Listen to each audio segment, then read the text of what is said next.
Welcome to the Rewild Gear Podcast. Modern life, society, and responsibilities have domesticated us.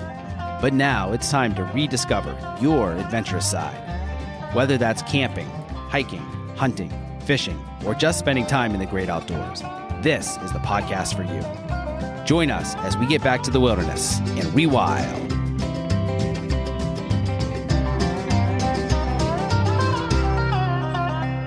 Welcome to the Adventure Made podcast, brought to you by Rewild Gear. I'm your host, Seth Spears, and I am here today with Duke Phillips.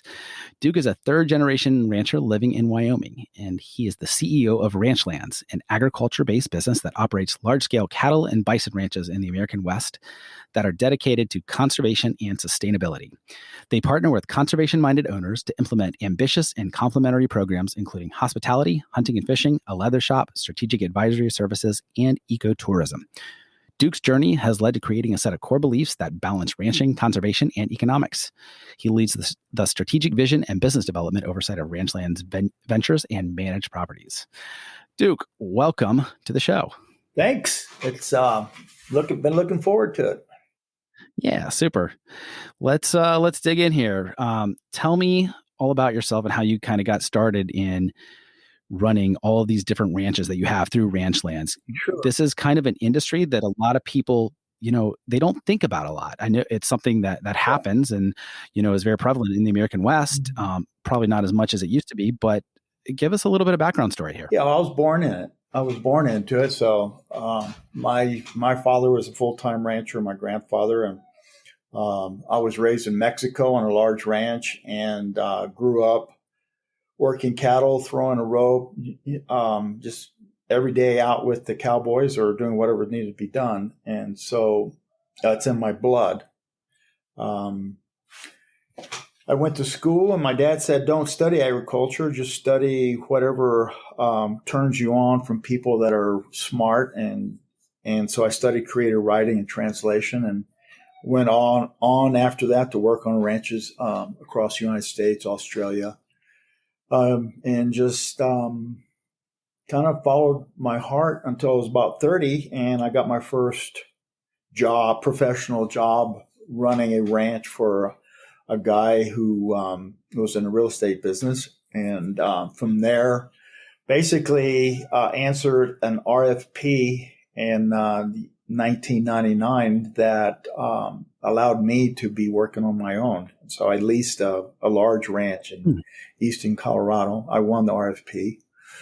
And that's what started Ranchlands, really. It's just got a break, went into business for myself, and everything's history since then. Wow. What are a couple of things that people don't know or understand about the ranching industry? I'm guessing there's a lot of misconceptions, or most people, they have some preconceived notions about it. Well, I think that ranching is the most compelling alternative to large-scale conservation in the American West.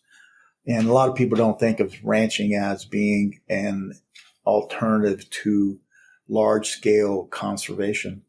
So, I mean, that's a big one. And a lot of people, globally look at ranchers or cowboys as these romantic lifestyle. And, we're sitting on the side of a hill, chewing on a piece of grass, surveying our land.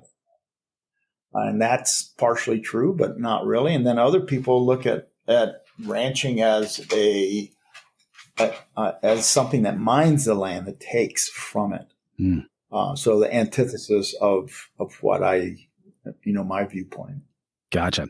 And so you're able to strike a happy balance in there, I'm sure. Yeah, I think, it's a very tough business. And so we look at land, what really I think separates us from a lot of ranchers is that we look at land as a multidimensional resource. So how can we leverage the intrinsic amenities and values that exist on a piece of land and do something that we enjoy doing, which is why our business is diversified. It just makes it a stronger business. But also it's a big part of our conservation model in that if we get into a drought, for example, where we have the land under stress, we can immediately destock, take the stress off the land because we have another income stream that we can depend on. Tell me a little bit more about that. Well, when you're managing a ranch and you're depending on it for your livelihood and you only have cattle, well, you're very vulnerable to the climate, whether it dries up or not. Mm-hmm. And so if you have a loan at the bank or, you have some financial obligations, you're not going to remove cattle as fast as you might if you had more flexibility, income coming in from something else. Sure. So it's a really important thing because it gives you a lot of flexibility and how many cattle you can run or be running on the ranch. Got it. Yeah, that makes sense.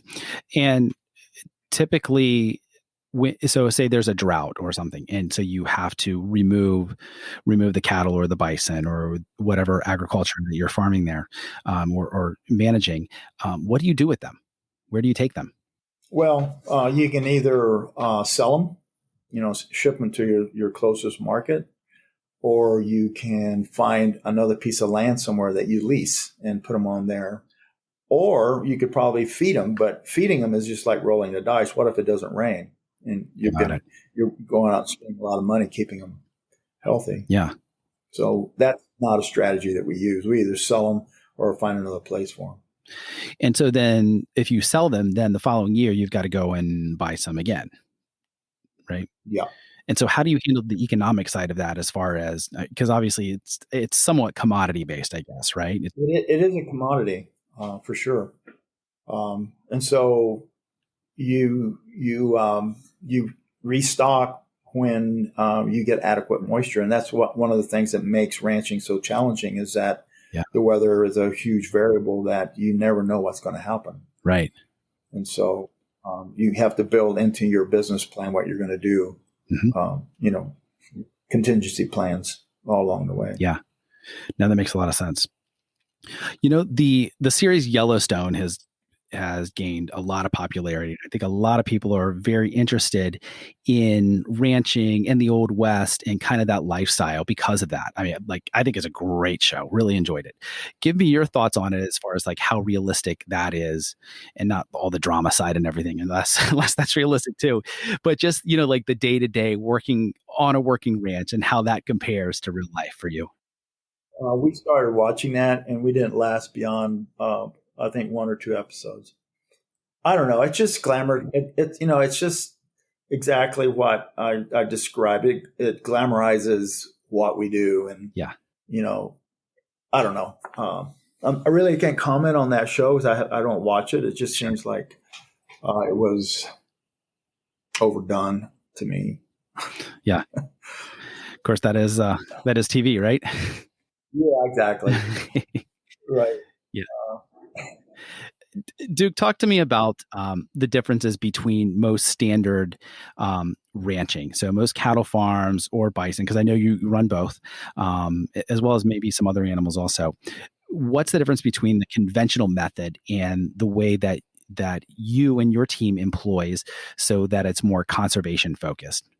Well, I'd like to be really clear about one aspect of that is that ranchers are seen as, in many circles, as not caring about the land or mining it.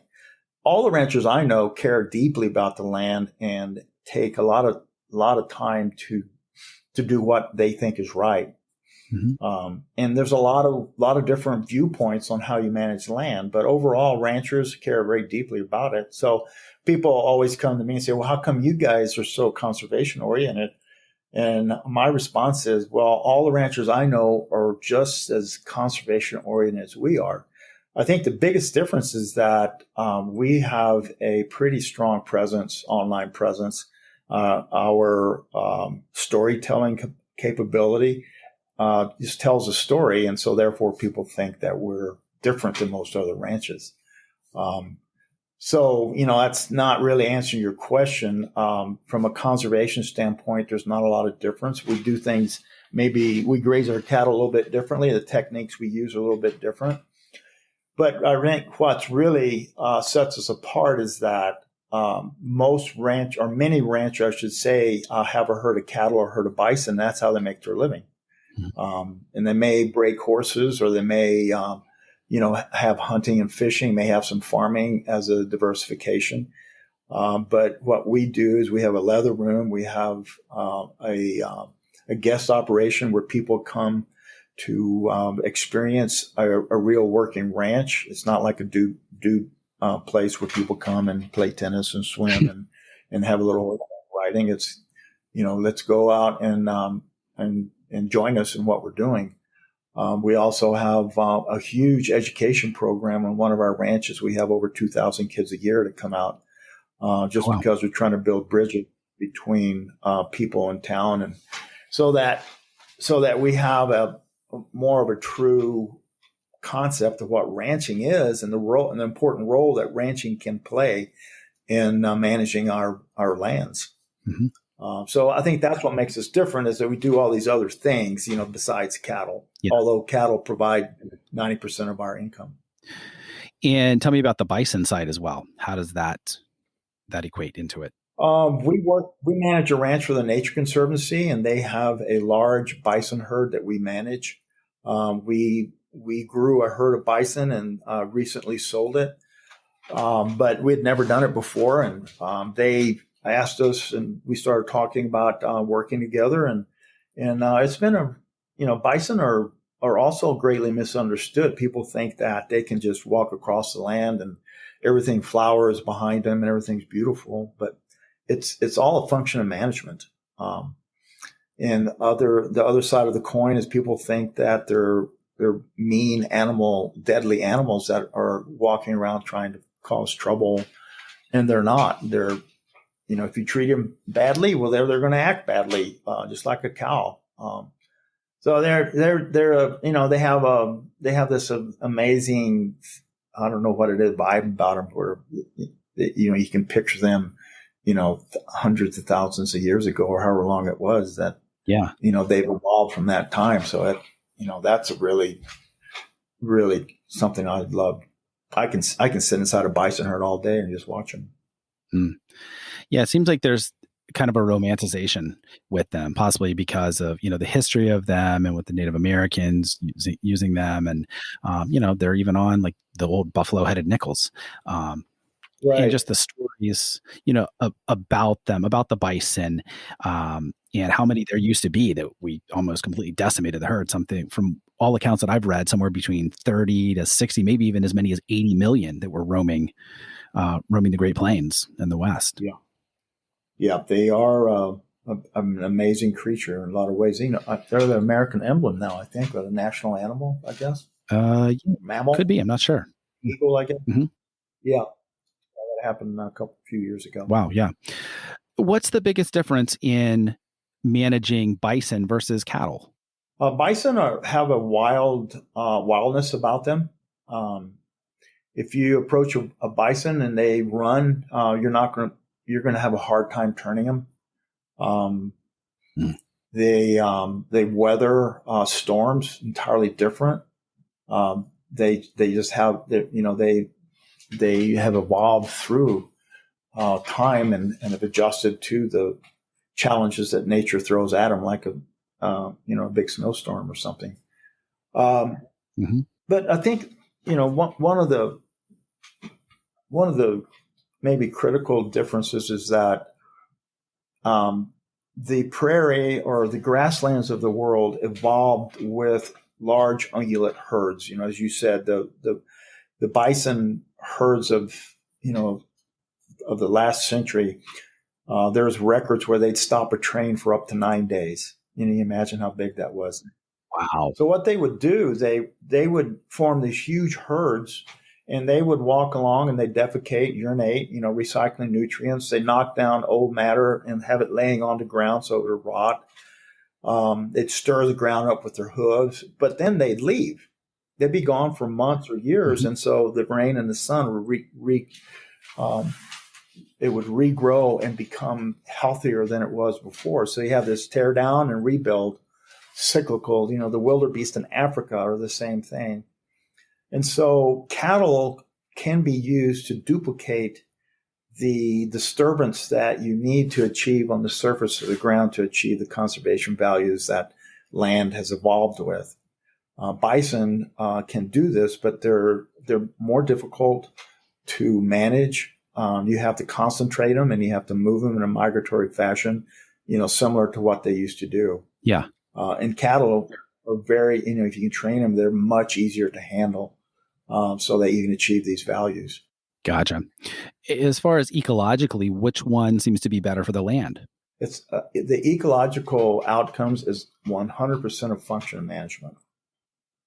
So when you graze, do you let the land rest that you've grazed behind you? Mm-hmm. Do you disturb it in a fashion where you're recycling nutrients? Are you increasing the water cycle, doing things to achieve those kinds of things?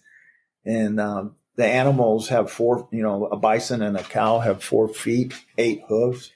They defecate and they urinate, they eat, they sleep. They all do the same thing. Mm-hmm. And so and you build fences, or you do not, you don't use fences depending on your management style, and 100% management. Got it. Tell me about the educational side of what you're doing. So you mentioned kind of the different aspects of the business, and bringing people in. It's a working ranch, and they can see what's going on and all those different aspects. But it sounds like you also have an educational component as well. Can you speak to that a little bit? Yeah, look, education over the last 20 years has become a core theme for our business, and it's just evolved organically. It wasn't something people say, well, how come you decided to do that? And I didn't decide to. It just kind of happened. As I said earlier, we have about 2,000 kids a year that come out to day programs at one of our ranches, and they learn about grazing, the natural world, human history, natural history, prairie ecosystem. Kids, and then we have college kids that come out. We also have an internship program and a ranch management leadership program for where apprentices come to learn about managing ranches. We have workshops about everything, from painting, photography, roping, financial planning, keying plants, all kinds of things like that. We put on concerts.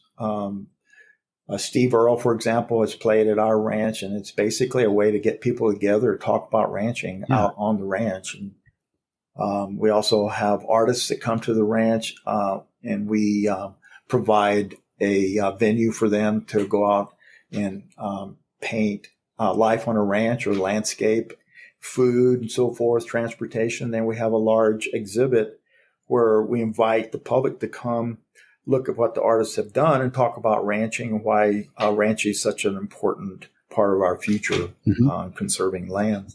Yeah, that's great. Duke, what do you see as the biggest threat to conservation today?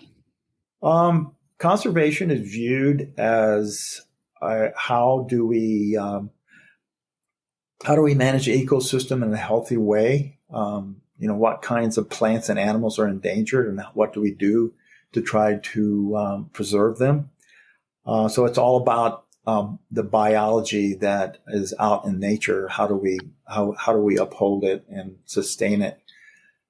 The part that I focus on more, that I think is overlooked, is that conservation is become more about people. There's no such thing now as pure nature.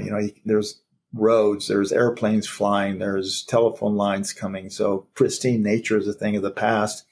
And if we're going to make a healthy world, natural world, the people, we're going to have to manage it through people who live on the land, who have created working landscapes. Mm-hmm.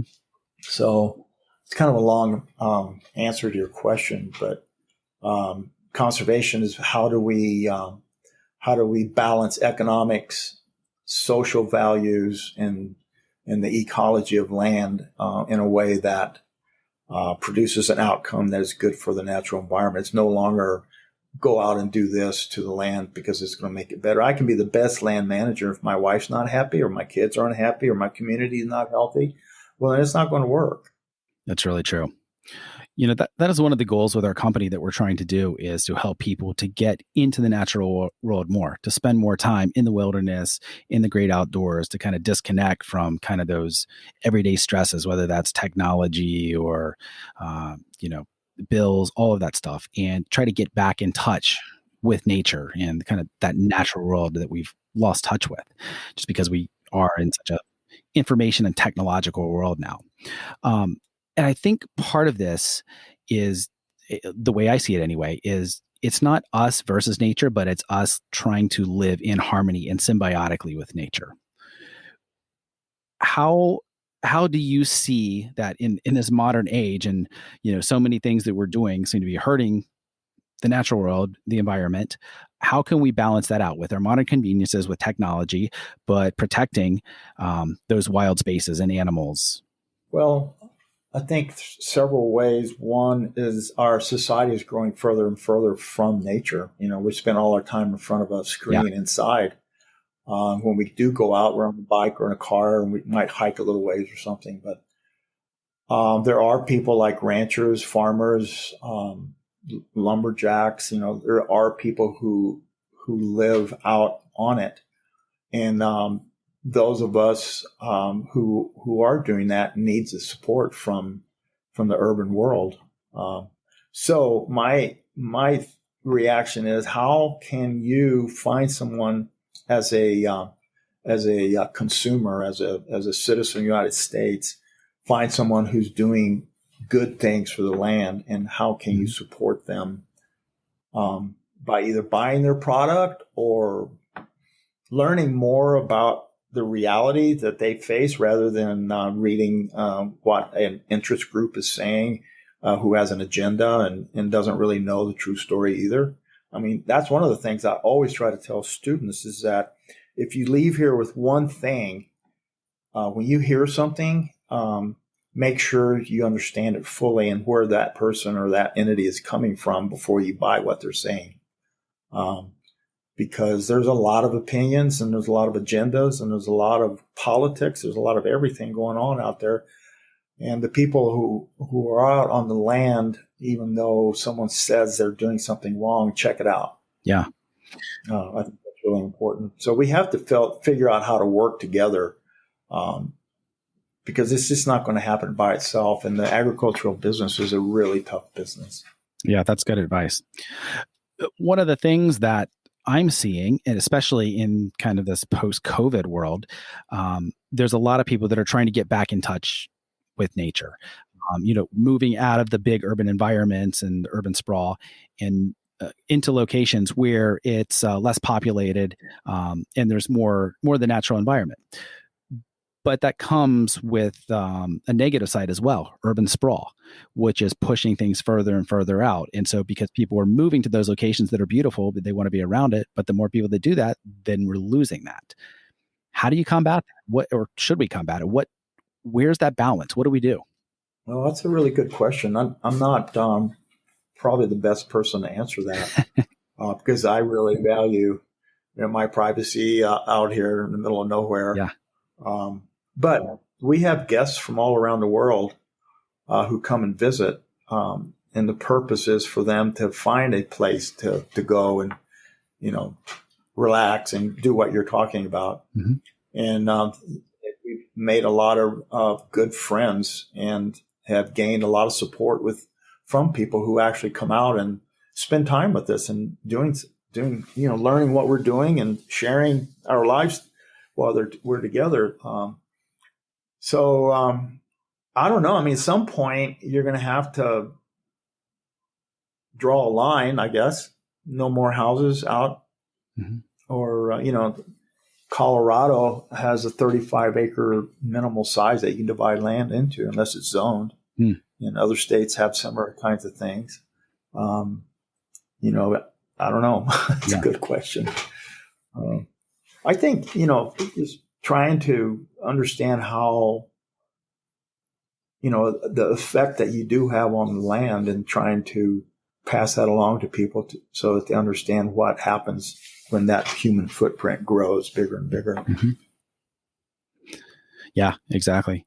And, part of that urban sprawl, that affects the carrying capacity as far as some of the species, whether that's wolves or bear or Right. mountain lions or any of that as well. So Right. there's a lot of additional effects there too, and not just losing some of Yeah, the woods and the wilderness and the mountains and all that.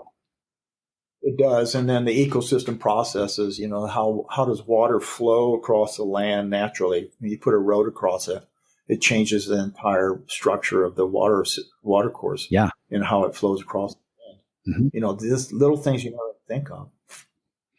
And it seems like a lot of our engineers, community managers, all of that, they're not looking at that bigger picture. They're just seeing kind of this massive growth and dollar signs like, oh, we have to set the infrastructure in Yeah. place or enable progress and buildings to grow and our society to grow, because they're just looking at it from the economic side, but not this kind of holistic way of managing nature and people and everything else. Yeah. Yeah, that's very true. We're very short-sighted as a society. Yeah. Um, Duke, why is nature and the outdoors so important to you? Well, it's a resource that I make my living on. And so it's also a place where I grew up. And I grew up on a location that was 5 hours from the nearest town. So it was really, really a wild place and removed from the modern world. And so it's just what I know and what I love. It's how I raise my kids and where I spend all my time. Mm-hmm. And how did growing up in that type of an environment affect your outlook on society and the world at large? That's a good question. I love people. It's one of my favorite things is sitting down talking with someone. But at the same time, it kind of has done both. It's kind of made me realize how fun it is to be with someone. I remember as a kid, I used to feel sorry for the cows because they couldn't go to town. And so I guess it's made me enjoy, interaction with another person. But at the same time, it really has made me feel how lucky I am to be able to live out here and not be around anyone if I don't want. Yeah. And that's a foreign concept to a lot of people, especially those that grow up in a very much an urban environment, in a large city or even like a neighborhood that's outside of a major metropolitan area. Yeah. Yeah. And a lot of people romanticize being out in nature and go, build, for example, they'll go out and build a home in a very remote place. And then a year later they sell it. It's just not, being alone is not really what it's cracked up to be. Yeah. Especially, when you've grown up in a place where you have movie theaters and people around the corner and a lot of noise and, a lot of stuff going on around you, whereas you're sitting out there and you just go, ooh, it's not quite what I thought it was. Yeah. And if you can't get Amazon Prime 2-day shipping, Right. A lot of people are like, forget that. I'm out. Can't go buy a beer when you need it if you run out. You got to make your own. Right. Yeah. In a former life, I actually used to brew a whole lot of my own beer. It was a lot of fun. It's been a while since I've done that. That's hard. I tried it once and I made one good batch and everything else tastes so bad. I just stopped doing it. It takes a lot. You got to keep everything super clean. Yeah. Exactly. Duke, so you're managing multiple ranches in several different states, correct? Yeah. How many different states, and how does that process differ based on the states, whether that's state laws, geography, all of that? Well, we have 5 ranches in 4 states, and the positive side is that we're spread out from a climate standpoint. So hopefully, if it's dry here, it's raining somewhere else. Mm-hmm. But being geographically separate, we're from our headquarters in Colorado. We're nine hours away here, and New Mexico 7 hours, Texas 6 hours. So it's kind of tough from that standpoint. Mm-hmm. But there's not a whole lot of difference between laws and, if you went to Oregon, perhaps there would be. They have a lot of different ways of doing things up there. Sure.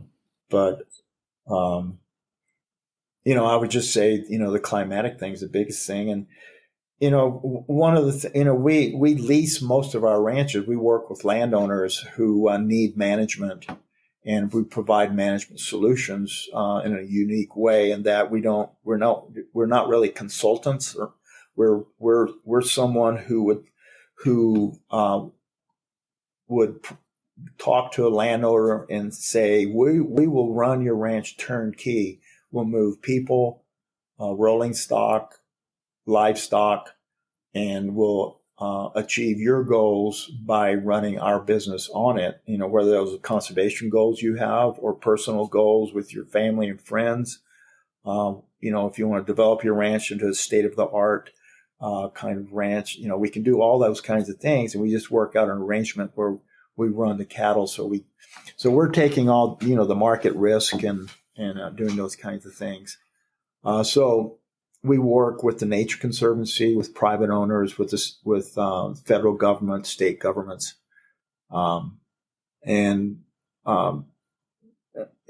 Anyway, so yeah, it's a difficult thing to find good grazing land with a good landlord. I guess it would be with any kind of business where you need, you don't own the infrastructure that you're using. Mm-hmm. So we try to be good managers and offer solutions that landowners cannot find otherwise. Has there been any land that you have taken over to manage and it's just been destroyed, whether poor practices beforehand? And if so, what have you done to bring it back, to rewild it, to make it sustainable? Well, that's a good question, because there are certain situations where you have an investor or someone from outside the industry who buys land and underestimates what it takes to manage it. And so over time, the staff turnover is huge. And so things just snowball into a bigger and bigger problem. And so, for example, we took over a ranch one time that had a lot of issues with the infrastructure. It's just basically just falling apart. Mm-hmm. So what we do is we rebuild it and design a holistic management program where you can amalgamate herds into big herds and do this thing that we talked about earlier in terms of making rotating your cattle in a migratory fashion. And so we just improve the infrastructure and get it back going, and maybe even take it a lot further than it was before, as opposed to just getting it back. And then we put monitoring plots out so that we can know for sure, use good information for our grazing practices, and be able to show, the turnaround ecologically. So the ecology of a ranch is always the biggest part that we try to address, so we get it back to where it's functioning again, or functioning better. Gotcha. Duke, how do you define regenerative agriculture? What does that mean to you? Regenerative agriculture is improving the ecosystem that you're working with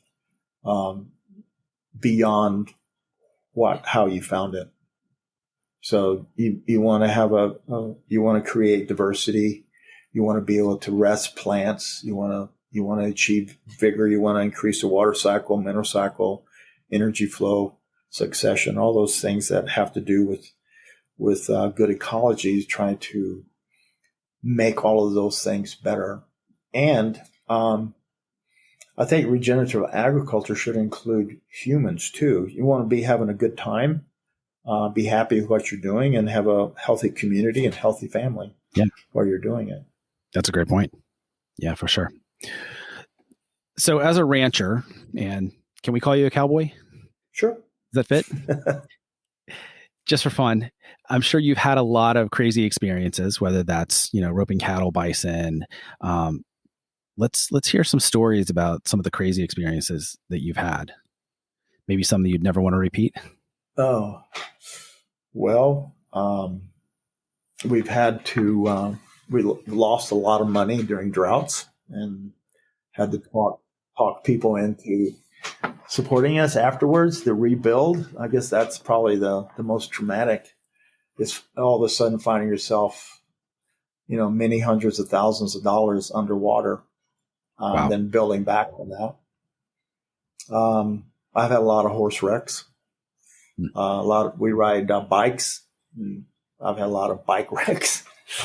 Like a normal bicycle? Motorbikes. Motorcycle. Yeah. Okay. Yeah. Cross country, dirt bikes.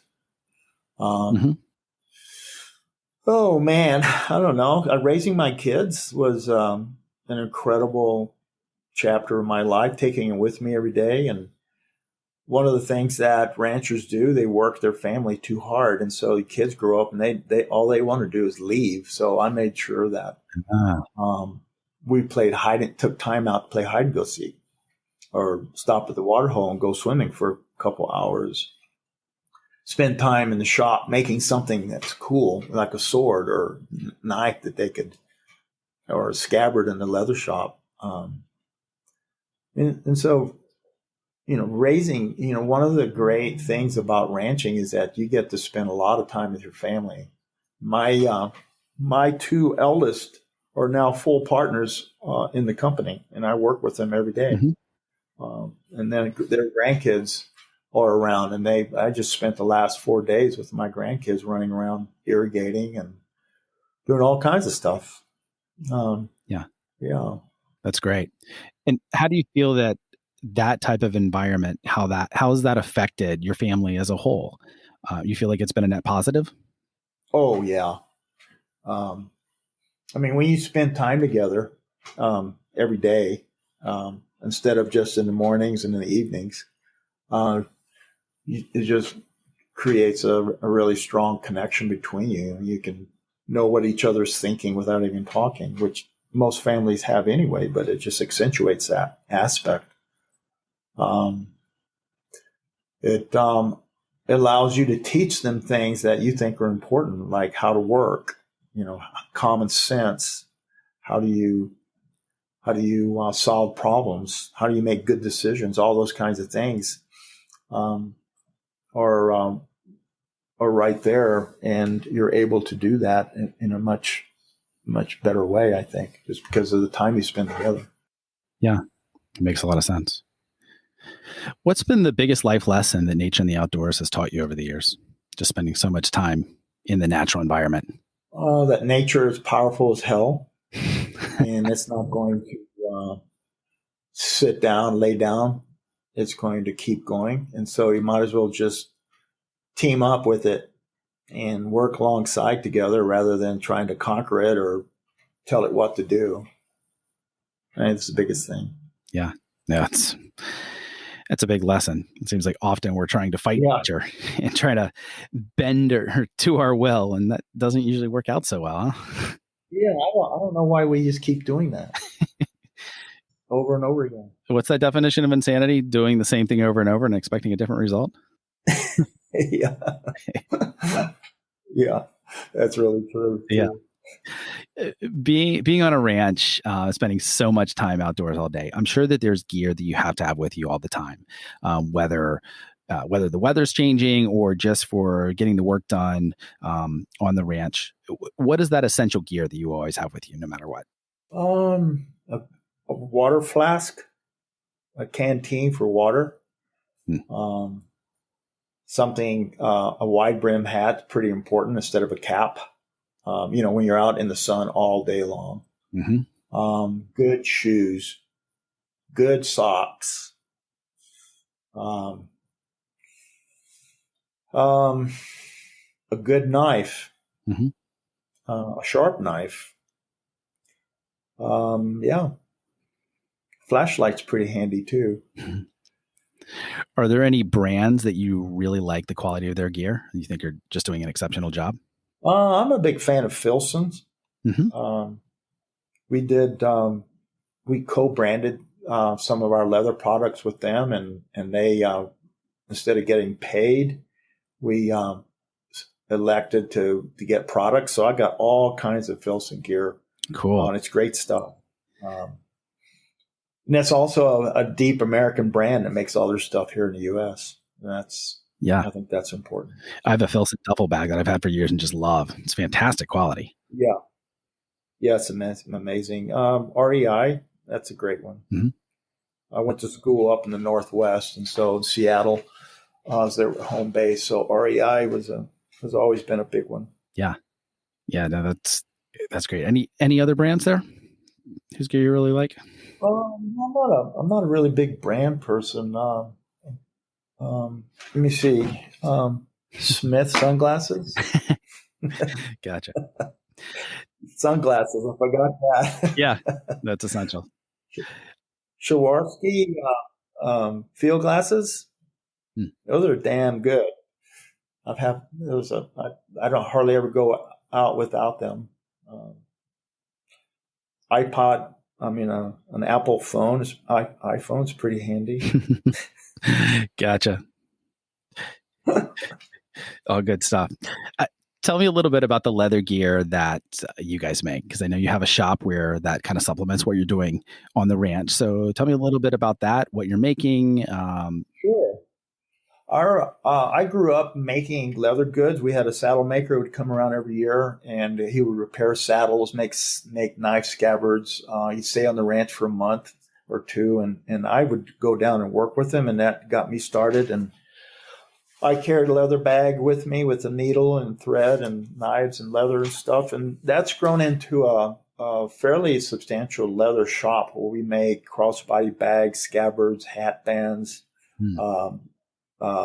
Bracelet, consumer goods, but it's different in the sense that they're made within the tradition of American leather crafting, Western gear, but without being Western gear. I mean, it's made, heavy leather, strong life, something that's going to last you a lifetime, with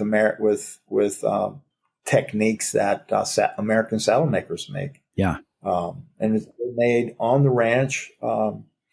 And my daughter manages it, and we have a team, I think 5 people now working in it full time. Ranchlands Mercantile.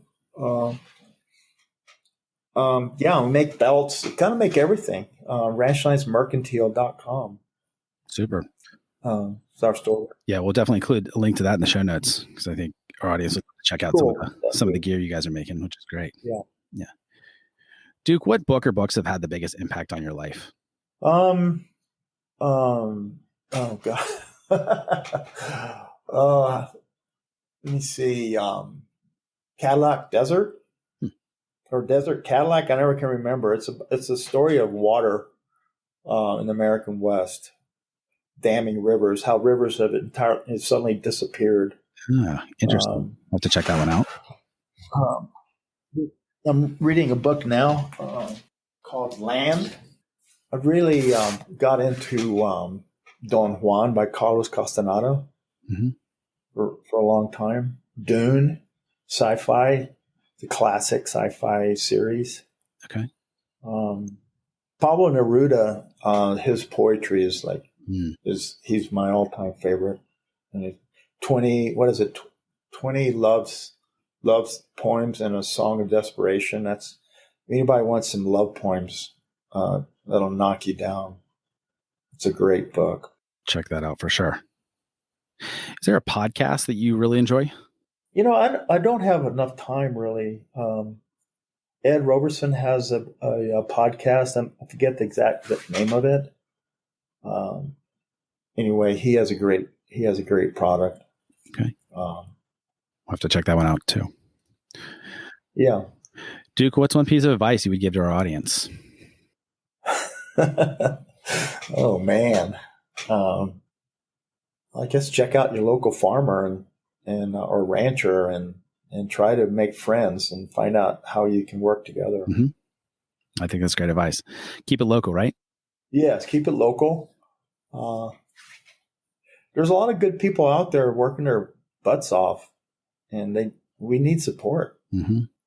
And I'm not asking for anything for free, but if you buy food, might as well buy it from someone who's trying to do a really good job at it.